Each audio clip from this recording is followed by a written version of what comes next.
everybody. Welcome back to the Believe Fantasy Football Show with your friendly neighborhood fantasy football analyst, Fabs here, and my guy Tass behind the virtual glass. And boy, Tuesday's show was a lot of fun with CJ2K Tass on there. And I think I may have annoyed him a little bit when I said that Dalvin Cook was droppable and that was his buddy. So I kind of feel bad about that, but I think we got a lot of good insight from Chris. First off, I don't think you annoyed him. I think what it's just me being. I think what he said paranoid. was really true, right? It's like it's really tough with a guy like that because everybody's rooting for him, right? Like I had a lot of confidence in him and faith in him going into my drafts, thinking that I could wait and take him and have a serviceable running back too for the first 4 or 5 weeks of the season, and then Aaron Rodgers goes down and everything changes, right? And now I'm at the point where I'm like you, like I'm looking at some of these rosters and I'm looking at, the injury report every week. And I'm like, is this a guy that I have a place for on my roster? Maybe not, because I'm not going to start him right now. I don't feel comfortable doing that. And there are other guys I'd rather take flyers on. And we're at the point where, how many different players were put on IR? Like in a bunch of my leagues, I only have one IR spot. So I've had to make some decisions. If I have Devon Achane in a couple of leagues, I'm not, if I already have my IR spot taken, like I'm not getting rid of that guy because I need him once he comes back. So that's why I always tell commissioners multiple IR spots. Just it's only fair. It's only fair. So I say that all to say I think it was fair that you brought up that question because I know we're all in the same boat there. Yeah. And speaking of running backs, you just mentioned that Achane is now on injured reserve. He's going to miss the next 4 games, which is rough because he was the best running back in fantasy football since he came back. And I know Christian McCaffrey's in the conversation, but look at the points. Achane was better. And not only that, but we also lose James Conner, who was pretty good. James Conner was having a pretty good season and maybe had, one stinker, but he was having a pretty good season and now he's out. And then the whole mess behind him. This is going to be one of the storylines of the week because last week, Keontae Ingram was out. He hasn't played in a few weeks. He's dealing with an injury. And so the backup last week for the Cardinals was Amari DiMercato. And everyone put in fab bids for DiMercato. And then we see yesterday that a Cardinals depth chart was put out there on X. And it was Ingram as the RB1. So, of course, me being a fanatic, while I'm on the air on Fantasy Dirt on SiriusXM, I am scrambling through all of my leagues trying to pick up Keontae Ingram because I know there's leagues out there where I need a running back badly. Yeah. And so that's just something, folks, keep tabs on the practice reports and the injury report. It's a late window game. They're playing the Rams, but Ingram might be the ad. He might be the ad this week. In fact, I've got Ingram ranked ahead of DiMercato, and we didn't know. No one knew what the timetable was for Ingram to come back, and so we all kind of got, I guess we felt comfortable with DiMercato based on the fact that he got into the end zone last week, and he's been the guy that's been active and not Ingram, and now Ingram could be back. So that ended up being kind of a mess. And then, of course, Justin Jefferson going on IR. That stinks. I've got some people out there may decide that now is the time to trade for Justin Jefferson, and I'm one of those people. So in the Busted Open League, which is a league that I'm in with a bunch of wrestlers and some former players, I don't know if you are a fan of wrestling, Tass, but Mickie James, who's one of the great female wrestlers. Yeah. And she's in the league. And she has Justin Jefferson. And when Jefferson went down, she said, hey, all right, I'm going to put him on the trade block. Make me offers. So, of course, you know me. There ain't nothing better I like than making trades in fantasy football, besides winning championships. So I made her an offer. She countered. I countered. She countered. We ended up making a trade. And you can decide for yourself if this is a good trade for me or a bad trade for me, because I still think there's an outside chance that Jefferson doesn't come back this season because he's out 4 games. I know that Kevin O'Connell said this is not a season-ending surgery, a season-ending injury. But what happens if the Vikings go 1-3 while he's out and they're out of playoff contention? Yep. What if they trade Kirk Cousins at the deadline? There's a lot of ifs. So I'm like, well, I'll take a shot. I ended up trading Miles Sanders, who I can't stand in fantasy, Terry McLaurin and Gabe Davis, and I got Jefferson back. And the team that I dealt Jefferson away from was Mickey's team, and she desperately needed running back help. And I mean, McLaurin's a good wide receiver, and Gabe Davis is very underrated right now. A touchdown in 4 straight games, and his quarterback is one of the elite. So I don't know if I won that trade or not, because I don't know if Jefferson's coming back. Now, if Jefferson only misses 4 games, I'm feeling pretty good about myself. If he doesn't, I may have given away 2 good players and a running back for nothing. We'll see. Do you have decent wide receiver depth? I do. Okay. I do. Yeah. I Speaking of trades, Tass and I are going to try to make one during the program today, because I am currently 5-0 in the Believe Invitational, and Tass could use a quarterback, or I could use a quarterback, excuse me, and Tass has a quarterback that I have my eye on, and that would be the aforementioned Josh Allen. So maybe we could potentially make a deal. We'll do that towards the end of the show. Let's get into Thursday Night Football. Broncos, Chiefs. This one should be a stinker. I mean, listen to these numbers, Tass. The Broncos are on 451 yards per game. No other team has given up more than 404. That's the Chargers. The Broncos are allowing 36.2 points per game. Now they're going to Arrowhead to play the defending champs. And oh, by the way, I guess Taylor Swift's going to be at the game. So Travis Kelce, ain't no way he's inactive if Taylor Swift's at the game, folks. I know he's got that ankle, but he's playing. I'd be shocked if he doesn't play. They don't even have to inject him with any sort of medicinal aid to get that ankle good to go. He just needs himself a shot of Swifty, and he'll be fine. So Travis Kelce, questionable going into the night. My guess is that he will be fine. The line, as it stands right now, is -11, with the Chiefs as the big favorite. The Chiefs have not been great in the gambling world in terms of covering spreads, though. Just keep that in mind. The over-under is 47. The Broncos are on the money line at +455. The Chiefs are at -625. So that's a big total. Patrick Mahomes, 4-4 against the spread in 8 career games against the Broncos, and 2-2 at home. Gives us nothing. Mahomes, 3-3 against the spread in 6 career games on Thursday Night Football, Tass. Gives us nothing. Since 2015, the Chiefs are 10-6 against the spread against the Broncos, but they're only 4-4 at home. Again, gives us nothing. I was looking for trends. I couldn't find anything that was good. 3 of the 4 home games against the Broncos have gone under the total. So I that's the only one that might bear a little bit of fruit. Since 2015, Russell Wilson 3-0 against the spread against the Chiefs. That's interesting, including 2-0 last season. Wilson 3-4 against the spread in his last 7 games on Thursday Night Football. Not a lot there to dissect. The Chiefs are a hard team to bet because they just don't cover a ton. So this may be a game I'm kind of avoiding in the wagering world, Tass. Yeah, I'm right there with you. Nice little ploy by the NFL to get us to watch on a Thursday night with a bad matchup here by bringing Taylor Swift to the game. A lot of murmurs out in the zeitgeist, the fantasy football sports zeitgeist, about Travis Kelce and his health, and whether or not this is signifying the end of his career in a way. He had a slow start to last year. He's having a slow start to this year.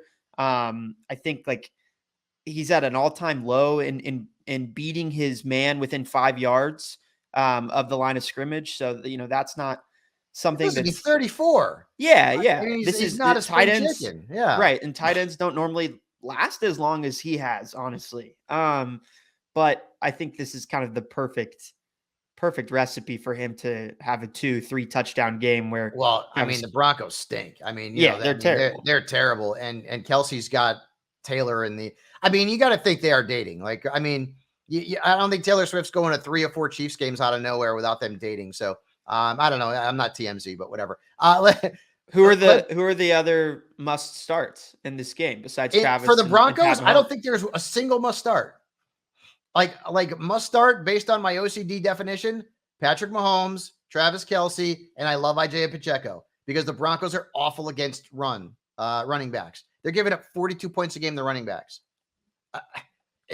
This is an historically bad defense. They've allowed 6 running backs, 6, to score more than 19 points 5 have had more than 28, 2 have had more than 45, and 1 Achane over 50. Like, that's historically bad. But in fantasy, we dig it the most. So, I mean, I don't typically put Pacheco as a must start. He's a must start this week. Like, you got to get him in your lineup. Any Bronco opponent in the backfield, start him. Start him. We'll continue on the Chiefs side. I might throw a little cheddar on Clyde Edwards-Helaire to score a touchdown. Dude, so I am in 15 leagues and I need help at running back. In several of them, I picked up Clyde Edwards-Helaire off the waiver wire and will play him tonight because he's playing the Broncos. I don't mind it. I don't mind it at all. Yeah. Like, I mean, honestly, like in leagues where I couldn't get, Ingram or DeMarcado, even though now it seems like his value is kind of down, but I still have him ranked ahead of CEH. DeMarcado value. Yeah. Yeah. McKinnon, like, yeah, if you're desperate, like, throw that dart. CEH, if you're desperate, throw that dart. You may as well, because the Broncos are awful, historically awful against running backs. I will say, for me personally, I almost think that McKinnon's a stay away because I don't see them throwing out of the backfield very much. So a little bit of caution with McKinnon. I know it looks enticing, but he rarely gets any carries whatsoever. Broncos allowing the 13th most points to receivers. If there's a Chiefs receiver to start in this game, it's probably Rashee Rice. But on the Broncos side, it's confusing. Russell's been good this year. Like, Russell's been good. Like, you can't look at Russell's numbers and think, oh, he's terrible. He looks good. No, he does. Chiefs are giving up fewer than 15 points per game to quarterbacks. But Russell could find himself in a negative game script. I think he's a borderline QB1. The backfield, I don't know what to do. Javonte is going to play. Jaleel McLaughlin's been better in 2 games than Javonte was before he got hurt. And they also have Samaje Perine on the mix. I don't know what to do here. I know this. I have one league where I have all 3 Broncos running backs, and I got to start one of them, and I'm starting Javonte, and I don't love it. I don't love it. I kind of hope the Broncos trade one of those backs at the deadline and clear it up a little bit for us. I really do. Sean Payton's, Javonte's not his guy. So I would love to see them make a deal and trade one of the running backs because they got something there in McLaughlin, at least it seems. So, but for now, I mean, I guess you got to play Javonte Williams, but man, it's rough sledding. The wide receivers, not great plays. Courtland Sutton, bad game last week, although Courtland Sutton's not been terrible this season. Jerry Jeudy's not living up to expectation. Chiefs, 10th fewest points to receivers. So start Courtland Sutton and Jerry Jeudy with extreme caution. Let's go to the player props via Jen Piacenti over at Sports Illustrated. Patrick Mahomes over 2.5 touchdown passes at plus 120. Isaiah Pacheco, rushing touchdown at plus money at 105. I mean, that's pretty good. Yeah, give me that. Russell Wilson over 227.5 passing yards at minus 120. I like that also. And then Russell over a touchdown and a half through the air at plus 150 plus money on Russell throwing for multiple touchdown passes. And I could see that too. Negative game script. So that's certainly, and Jen's great at these. So if you want to make a few bucks, Mahomes over in the passing touchdowns category, Pacheco with a rushing touchdown, Russell over the passing yard and over the touchdown pass props in this game on Thursday Night Football. Let's move on to DFS for the weekend. It's time for bargains and fades. And I'm going to start off at the quarterback with a bargain in Joe Burrow. I said it on Tuesday's pod, and I'll say it today. You guys can thank me for Joe Burrow having a good game because I reverse jinxed the hell out of him. I made him the sit of the week at quarterback, and I specifically said, this is why I'm doing it. All right, I'm messing with you, but I kind of did do that on purpose. $6,300 against Seattle. I like that. Matthew Stafford, full complement of weapons, playing the Cardinals at $6,100. I like that. And then Jimmy Garoppolo. We've got a double revenge game this week, Tass. Not only does Garoppolo have a revenge game, but so does Jacoby Myers. Garoppolo's at $5,300 if you want to go cheap at quarterback. And the Patriots are bad right now, dude. The Patriots are a bad football team. I think don't they have Jakob Jones, whatever that fullback's name is too? Yeah. I think they have him on the team. Yeah, there's a revenge game for him, but I've heard that he's just a really good guy. Revenge game narratives everywhere this week. Running back bargains. Alexander Madison at the Bears for $5,600. I don't mind Ramondre this week. I know Ramondre's been bad the last few weeks. $5,400 against the Raiders. And the Raiders gave it up to A.J. Dillon last week. And I'm sorry, but A.J. Dillon's not that good of a running back. I don't mind Ramondre this week. I think he's a decent bargain. And then I don't know what the situation is in the Bears backfield. Right now, I've got Roschon Johnson ranked ahead of Deontay Foreman. Now, we're recording this on a Thursday. We're not going to find out who's going to start and if Roschon's going to be cleared probably until Friday or Saturday. If Roschon plays, he's only $4,600 against the Vikings. That's pretty good. And if Roschon can't go, Deontay Foreman becomes the pivot in that spot because of the price. Wide receiver bargains. Why is Adam Thielen still so cheap? This guy's one of the best wide receivers in fantasy football right now, and he's $5,900 against the Dolphins, who the Panthers are going to have to throw against to have any shot to keep up with. $5,900 for Thielen. The guy's he's been elite for like the last 4 weeks. Elite, not just good, elite. Christian Kirk, $5,400 against the Colts. And listen, I like KJ Osborne. He's $4,400 against the Bears. No Justin Jefferson. There's a lot of targets that other wide receivers can absorb. I know Osborne has a case of the dropsies, but he's going to get opportunities, man. I like KJ Osborne this week. I'm starting him in traditional fantasy. And no problem to start him in. He's cheap, $4,400. Tight ends. Zach Ertz. Hey, I know he didn't have a ton of targets last week, but he scored. And his floor is like 8 or 9 points. I'll take it. His ceiling's like 12. But I mean, I'll still take the floor, $3,600 against the Rams, who got roasted by Dallas Goedert last week, who, oh, by the way, is a teammate of Ertz in Philadelphia. Logan Thomas, one of the top pickups of the week off the waiver wire at Atlanta, like $3,500. He's getting targets from Sam Howell, and Atlanta's not good against tight ends. I told you Tyler Conklin was a good play last week. He was the leading receiver for the Jets. $3,300 this week against the Eagles. Keep that in mind. The Eagles defense is not great against tight ends. Just keep that in mind. Now to the fades. Jared Goff's on the road. Jared Goff's on my bench. I mean, like, it's as easy as that, Tass. He's the easiest guy to analyze. Good defense. Listen, good Tampa Bay defense, too. Right. He could be playing the 85 Bears at home, and I'm still starting him. Well, maybe not. But you know what I mean. $6,400 on the road. Nope. Not going there. CJ Stroud, $6,000 against the Saints. Nope. Not going there. CJ Stroud's been good. And this kid doesn't have an interception through 5 weeks, and he's a rookie. I mean, he's breaking records in terms of pass attempts without an interception to start a career. He's been great. I'm not playing him against the Saints. And Gino, I wonder if last year would. Well, I don't wonder. I know last year was Gino's magical year. And I always tell people to beware the magical season. But Gino hadn't been that good this season so far. The Bengals are allowing about 14 points per game to quarterbacks at home since last season. $5,700. I'm not going there with Gino. I worry about the Seahawks offense in terms of the passing game.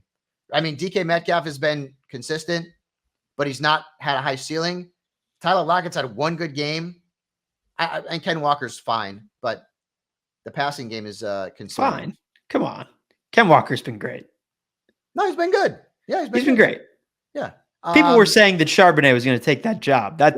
Well, yeah, but when they were talking about that, I pushed back and was like, do you remember when the Seahawks drafted Rashad Penny in the first round?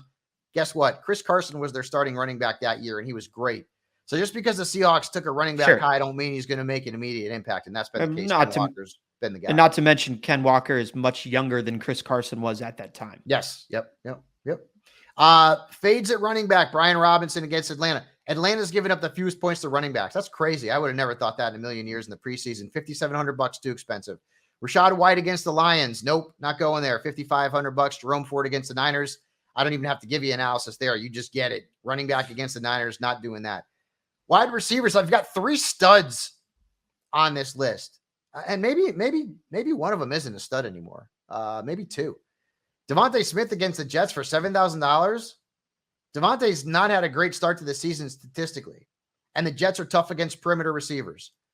Deebo Samuel, if I have depth, I'm not playing him in traditional this week. The Browns are really good against wide receivers. $6,100 is too expensive. And then Terry McLaurin against AJ Terrell and the Falcons, $5,500, not going there. Tight ends, Tyler Higbee against the. I'd throw out. I don't know what the price tag is on Brandon Ayuk, but I think the 49ers ground and pound their way to a victory in this game. Yeah. I don't love either of those receivers in this one.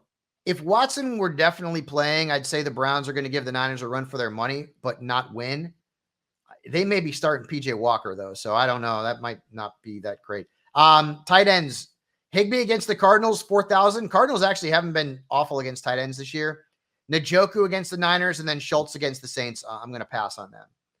So, Tass, let's get into the starts and sits. And, of course, some of these DFS plays are also in the category of start them and sit them. Let's start off with the start quarterbacks. This may be low-hanging fruit, but it wasn't 3 weeks ago. Justin Fields against the Vikings. He's back. He's back. 2 big games in a row. Vikings have allowed 19-plus fantasy points to quarterbacks in 2 of the last 3 weeks. They've been awful. So this is a great spot for Fields. And probably the last time I'll have him in the column, because if he has another big game, then people are going to know and revert back to, yeah, he's a must start every week. I mean, he's the QB3 now. Like, it's crazy. Completely flipped the script. Yeah. But he did that last season too, remember? But we weren't expecting it. Right. He was bad in the beginning of the season, and then he just, went all nuclear on us.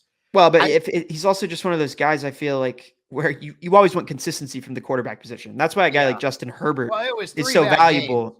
It was 3 bad games in a row, and the offensive coordinator, Luke Getsy was not playing to his strengths, and we were like, "What the hell's going on?" And things have changed in the last 2 weeks, and he's got another good matchup this week. Yeah. So Fields is in. I'm still playing Kirk Cousins without Jefferson.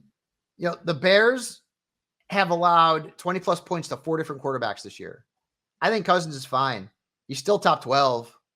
I'm still playing him if I have him. So Cousins this week. We mentioned Burrow. I like Burrow against Seattle. They've given up 22-plus points to 2 quarterbacks since week 2. Hopefully he's going to remain in our good graces. I like Tua this week, even though the Panthers are tough against quarterbacks. When you look at the numbers, I still think he's a top 10 to 12 option. He could smoke this team. And Goff beat them for 27 last week, and he didn't have Amon-Ra St. Brown. So I still like Tua. And I mentioned Stafford in the bargains for DFS. Good matchup against the Cardinals. They've given up 21-plus points to 3 quarterbacks, including Burrow last week and Daniel Jones earlier in the year. Speaking of Daniel Jones, you can't play him. He's on the waiver wire in leagues now. This was a top 10 quarterback last season. This is a quarterback who some analysts and fans out there were waiting for in drafts, thinking, well, I can wait on QB. I'll just take Daniel Jones. He's been awful. 1 good game. Every other game, single-digit points. He had like 30 against Arizona. Every other game, awful. And Bills this week on Sunday night, no thank you. If Watson plays, I'm not playing him in fantasy. Obvious analysis there against the 49ers.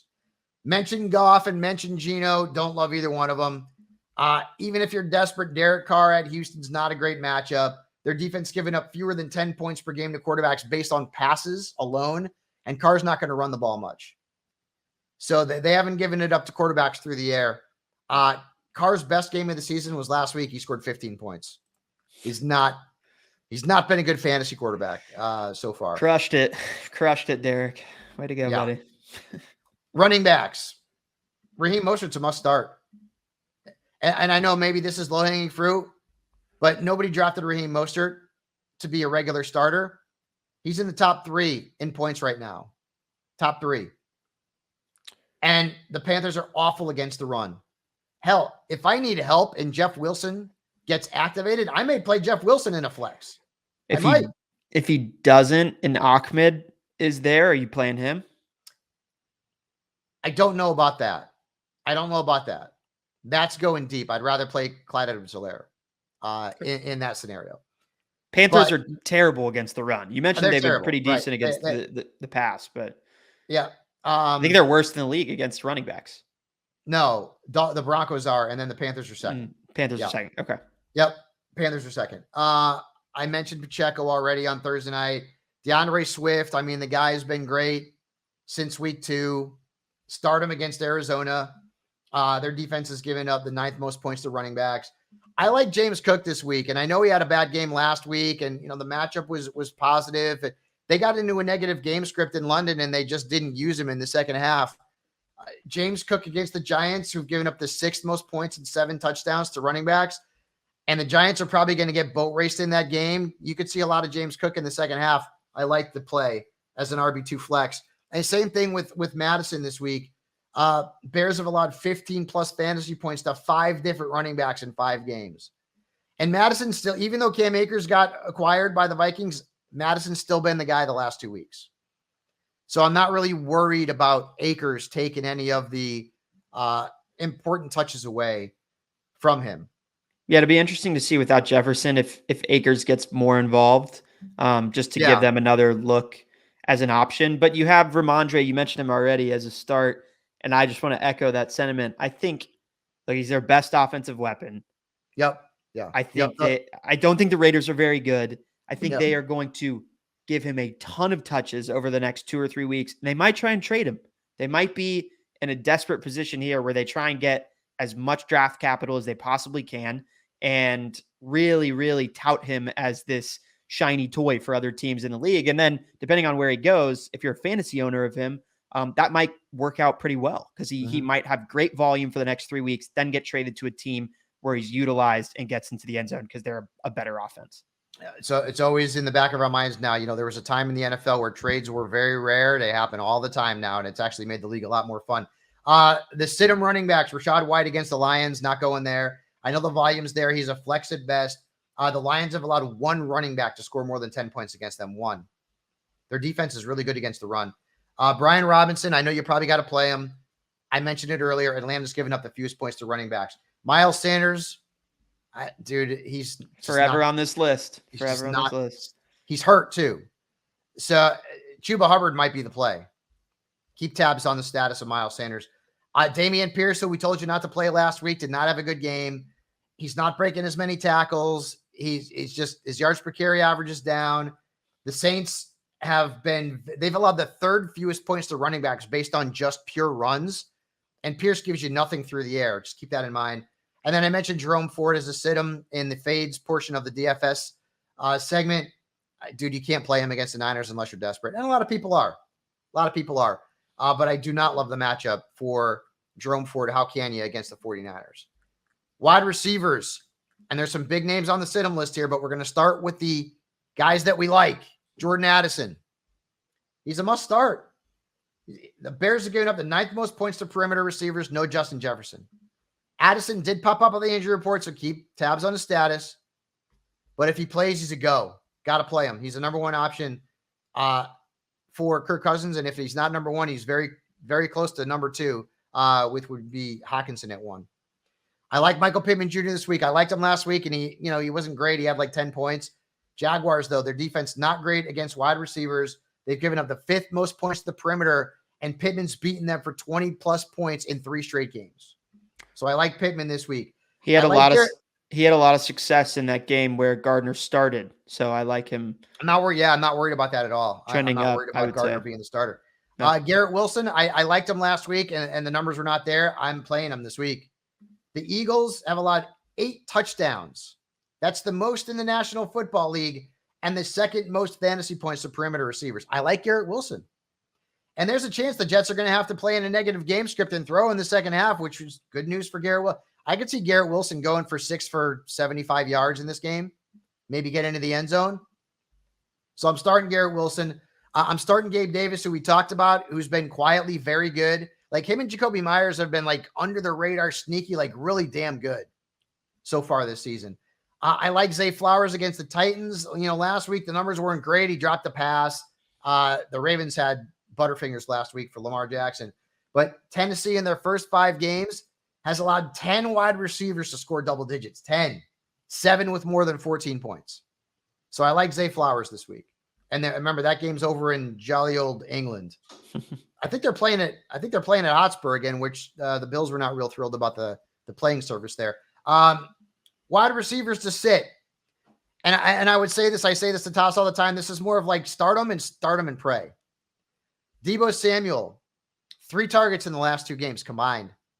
And the Browns have given up 1 touchdown and the fewest fantasy points to receivers. So not a good matchup. Nico Collins, who's been good, 2 of his last 3 games, single digits, but the one game he didn't have single digits, he had like 35. And I know it's hard to sit him. Just keep in mind, Saints, 2 touchdowns allowed and 81 yards per game allowed to perimeter receivers. So they're tough. They're tough. Tyler Lockett, 1 good game all year. 1 good game. Bengals are tough against receivers too, especially at home. So you may want to look elsewhere. I've got McLaurin on the list because I don't like the matchup in Atlanta. 2 touchdowns allowed, second fewest points allowed to perimeter receivers so far. Atlanta's defense is not bad. Like, they'll give it up to tight ends. Running backs and wide receivers overall have not had a ton of success. And then I've got Michael Thomas on the list against the Texans. You know, he's averaging 10 points a game, which, okay, I'll take it. I mean, I drafted him probably as my 3 or 4. Texans, no touchdown catches to perimeter receivers allowed this season. Also, don't love Amari Cooper this week. A lot of big names at wide receiver. I mean, I would say the only guy that's a true start him and pray in that mix is Debo. Everyone else, if you have better options, like you can. Amari Cooper, though, I mean, a lot of people are starting Amari. Well, they didn't start him last week because he was on the bye. So what's the difference between this week and last week? Yeah, but who do they have to replace him with? That's the thing. Sure. So tight ends, Logan Thomas. Tass and I talked about this already. Good matchup.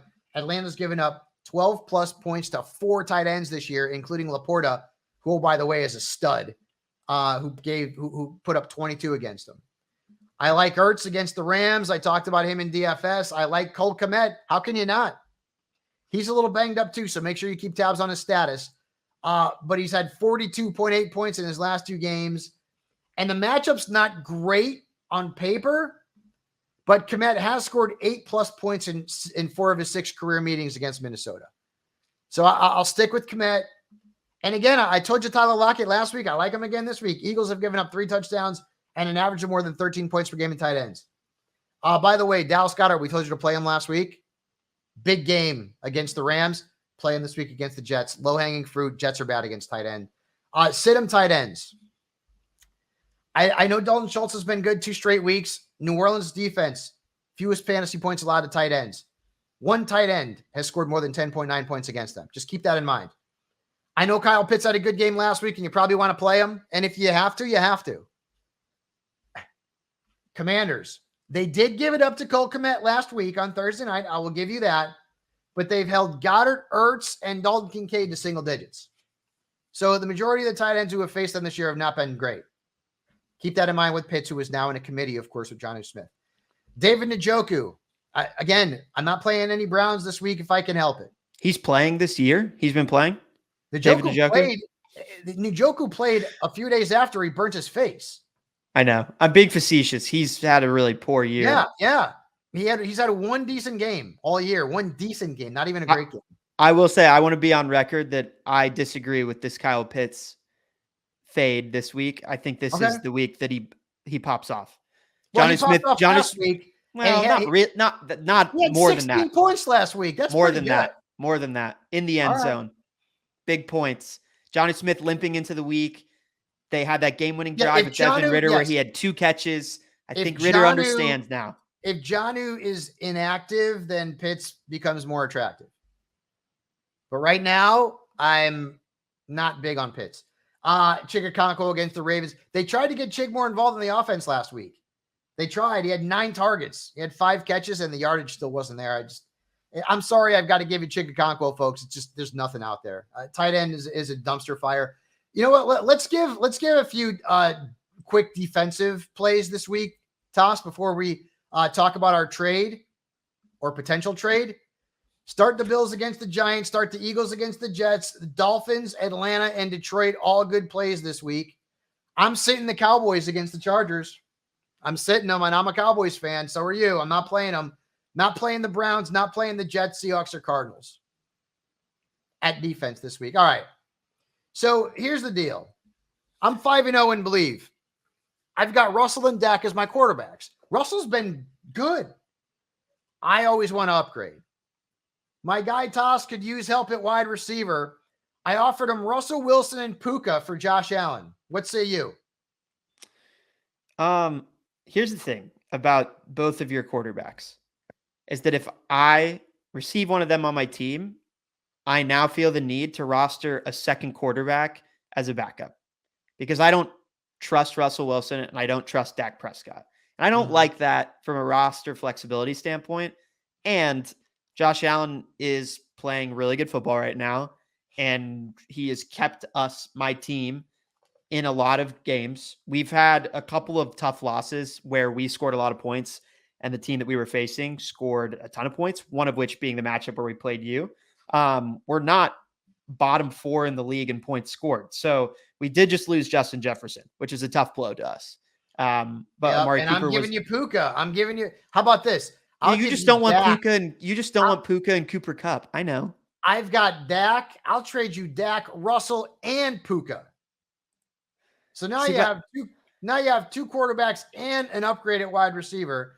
And then when Jefferson comes back, you got Jefferson and Puka Nacua. I mean, but if Jefferson comes back and you look, I like what you painted out as a picture much better than what you're hoping happens, honestly, because I think I need Jefferson back because I just made a trade to get him. So I think they're going to trade Kirk Cousins, and I think this team is not going to be good for the rest of the year, and they should shut him down at that point.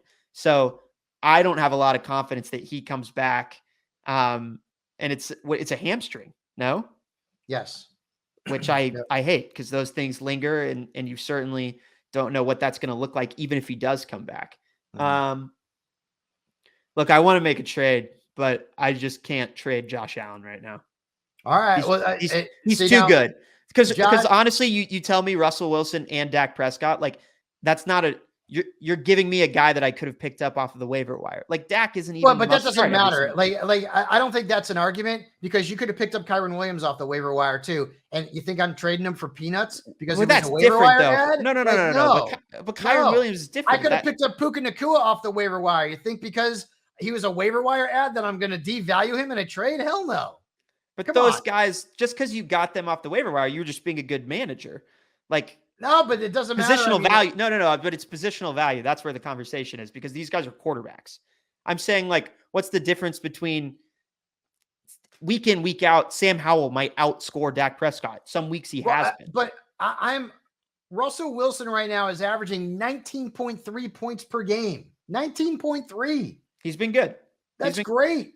And they're going to throw the ball the rest of the season because their defense is awful. I'm just saying. I think it's a fair trade. I think it's a fair trade. And I'm playing Dak this week against the Chargers. I don't hate Dak Prescott. He hasn't been great this year from a fantasy standpoint. It doesn't mean he's not a QB2. No, I think he'll have a really good week this week, actually. Yeah. But guess who is going to have a good week every single week? Josh Allen. I got you, but I mean, right now your wide receiver position is hurting a little bit. I'm trying to help. If you throw in, if it's Dak, Cortland Sutton, and Jordan Addison, I'll do the trade. It's Josh Allen. Dak, Cortland Sutton, and Addison? Yeah. You want Russell or Dak? I'm not super preferable over one or the other. To me, I think I'd rather have Dak. Okay. Listen, I'll make that offer. I'll do that trade, and you can have a world-beating team 5-0 with Josh Allen at the helm. I'm not trying to. Listen, man. I just need more receivers. I need more depth. I need more. Depth. I have, of course, my buddy Matt Walsh over at Trophy Smack makes these great belts, and I have all these belts from all these different leagues that I've won. And we're going to get one made for Believe. And that's one I don't have because it's the first year we're doing this league. So I want one of those. I want to be able to do this like Aaron Rodgers in the State Farm commercials. I will make that offer and we will do that deal. Tass, you're the best. Thanks as always. Make trades in your leagues, by the way. Yes, have fun. And when people offer you trades, like respond. Even if you just say, hell no, I'm not doing that. That's the worst thing. When a trade gets left out there forever, I hate that. Anyways, we've gone way over our time. We could talk like this forever. We're Chatty Cathy's. But folks, make sure you like the podcast, download it every single week, Tuesdays and Thursdays. We have got you covered from DFS to Thursday Night Football, starts and sits, waiver wire. We've got you covered with everything here on the Believe Fantasy Football Show with myself and Tass. Good luck in week 6. We'll see you next Tuesday.